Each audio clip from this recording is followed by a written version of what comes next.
A Polícia Federal prendeu, nesta quinta-feira, uma cantora gospel e mais 7 pessoas que participaram dos atos de janeiro em mais uma fase da Operação Lesa Pátria. A Polícia Federal cumpriu na manhã desta quinta-feira 10 mandados de prisão e 16 de busca na 14ª fase da Operação Lesa Pátria, que mira golpistas que incitaram e participaram dos ataques do dia 8 de janeiro. Ao menos 8 pessoas já foram presas. Segundo a PF, os alvos desta fase são suspeitos de terem fomentado o movimento violento chamado de Festa da Selma, que era, em verdade, codinome previamente utilizado para se referir às invasões. Um dos alvos é a cantora gospel bolsonarista Fernanda Oliver, presa em Goiânia. Ela ficou conhecida como a musa dos ataques golpistas e participou do acampamento em frente ao quartel-general do Exército em Brasília. Outro preso é Rodrigo Lima, influenciador bolsonarista que se apresenta em suas redes sociais como político, gestor público, cientista político, professor, palestrante e escritor. Ele aparece em postagens ao lado de Jair Bolsonaro e criticando a CPI do 8 de janeiro. A CPI dos atos golpistas pediu ao Supremo Tribunal Federal a suspensão do arquivamento de uma ação contra o tenente-coronel Mauro Cid. O ex-ajudante de ordens de Jair Bolsonaro era investigado por suposto abuso do direito ao silêncio durante um depoimento no dia 11 de julho. A Comissão Parlamentar de Inquérito dos Atos Antidemocráticos solicitou ao Supremo Tribunal Federal que suspenda a decisão da Justiça Federal que arquivou um pedido de investigação contra o tenente-coronel Mauro Cid por suposto abuso do direito ao silêncio em depoimento à comissão. Ex-ajudante de ordens de Jair Bolsonaro, Mauro Cid prestou depoimento à CPI em 11 de julho, mas recorreu mais de 40 vezes ao direito de permanecer em silêncio. Ele não respondeu a perguntas feitas pelos parlamentares por mais de 7 horas. O colegiado argumentou que, durante a audiência, o tenente-coronel se comportou como se tivesse o direito de não responder, inclusive as perguntas que não levariam à autoincriminação, descumprindo a ordem da ministra do STF, Carmen Lúcia. Para a comissão, isso caracteriza o delito de calar a verdade como testemunha. Segundo a CPI, a decisão da Justiça Federal, que concluiu não haver crime na conduta de Cid, desrespeitou o que foi definido pela ministra. O ministro da Agricultura, Pecuária e Abastecimento, Carlos Fávaro, afirmou que não apoia a invasão de terras públicas promovidas pelo Movimento dos Trabalhadores Rurais Sem Terra desde o começo deste ano. A declaração foi dada durante a sessão da Comissão Parlamentar Mista, que investiga a legitimidade das ações do movimento social. Fávaro defendeu que ainda existem bons exemplos no MST e, por isso, é necessário separar a luta por terra das ocupações registradas. Todo aquele homem ou mulher que sonha na busca da felicidade, cada um tem o direito de buscar sua felicidade naquilo que é sua vocação. Se um pai de família, uma mãe de família sonha em ter uma casa, eu já disse isso muitas vezes, eu repeti aqui nesta comissão.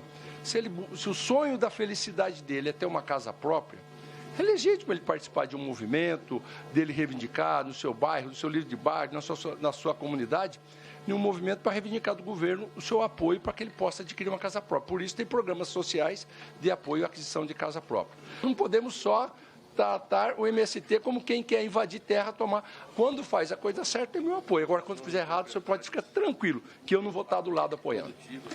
Ao longo da sessão, o relator Ricardo Salles questionou a ligação de Fávaro com o MST, além de perguntar a posição do ministro sobre a invasão de terras devolutas promovidas pela organização. É legítima a luta pela terra. É legítima a luta pela terra e pelos meios legais, por óbvio.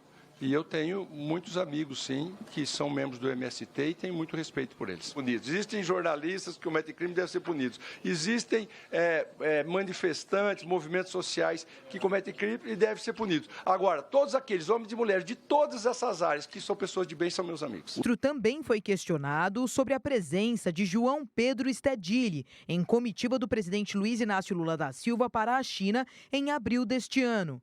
Stedilli é dirigente do MST e dias antes da viagem publicou um vídeo em que prometia retomar as invasões nos próximos meses. Fávaro afirmou que só tomou conhecimento das postagens do ativista durante a agenda, mas não falou sobre qualquer medida tomada pelo governo depois que a informação foi repassada. Disse apenas que a presença de Stedilli na comitiva reforçava o aspecto democrático da atual gestão, ao levar para a China todos os segmentos da sociedade brasileira. Inicialmente, o ministro cancelou sua presença na CPI na terça-feira, mas depois de Salles chamá-lo de traidor do agro, mudou de ideia. Fávaro foi o segundo ministro a prestar depoimento ao colegiado. Na última semana, Paulo Teixeira, ministro do Desenvolvimento Agrário e da Agricultura Familiar, participou de audiência na CPI. O presidente do Senado, Rodrigo Pacheco, voltou a criticar nesta quinta-feira o julgamento sobre a legalização do porte de drogas pelo Supremo Tribunal Federal. Segundo Pacheco, a decisão deve ser tomada exclusivamente pelo Poder Legislativo.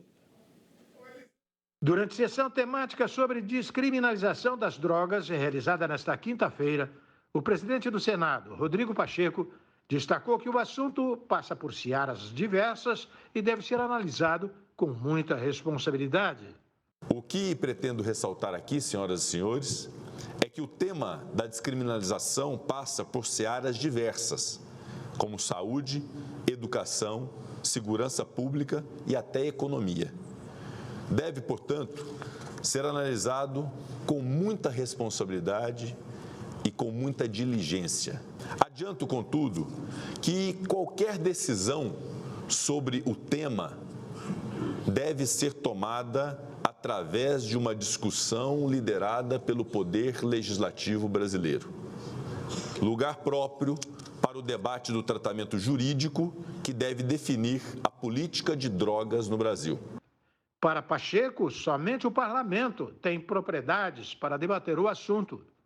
A decisão do parlamento é a única com legitimidade e deve ser tomada após debate amplo, qualificado, plural, a respeito do tema e da política de drogas no Brasil, inclusive qualquer natureza de descriminalização. Esta não é a primeira vez que Pacheco reclama do julgamento que corre no Supremo Tribunal Federal. Na semana passada, considerou um equívoco grave a discussão pela Corte.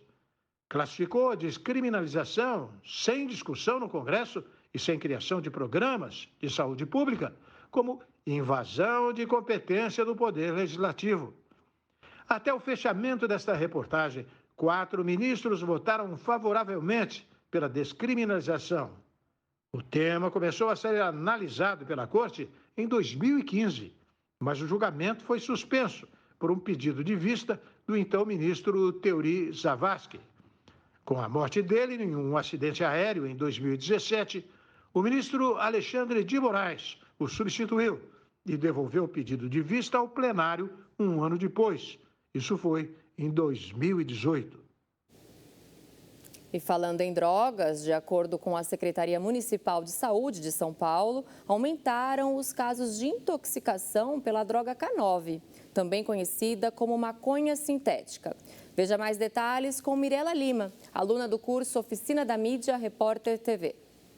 Nos últimos tempos, uma nova droga chegou em São Paulo, conhecida como K9 ou maconha sintética. Para se ter uma ideia, as substâncias que compõem essa droga são mais potentes que a cannabis natural. Segundo a Secretaria Municipal de Saúde, foram registrados em 2023 411 notificações de casos suspeitos de intoxicação na cidade de São Paulo. Por mês, em janeiro, 59 registros, em fevereiro, 60, em março, 93, em abril, 81, e em maio 115. No entanto, o problema sobre o combate às drogas é discutido há tempos pelas autoridades políticas da cidade. Mas o que diz a população sobre quais políticas públicas devem ser utilizadas para evitar que a nova droga se espalhe entre os jovens? A prefeitura poderia estar elaborando, políticas públicas que é para poder estar de olho mais, nesses produtos e tal. Uma fiscalização maior,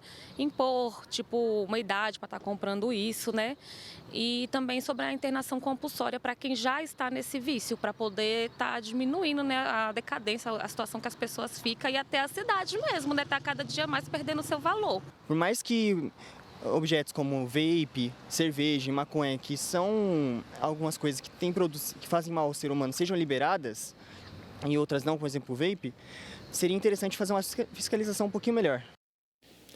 E daqui a pouco, acompanhe, 3º Batalhão de Polícia Militar Metropolitana de São Paulo completa 53 anos.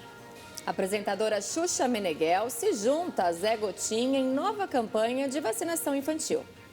Nós voltamos daqui a pouco.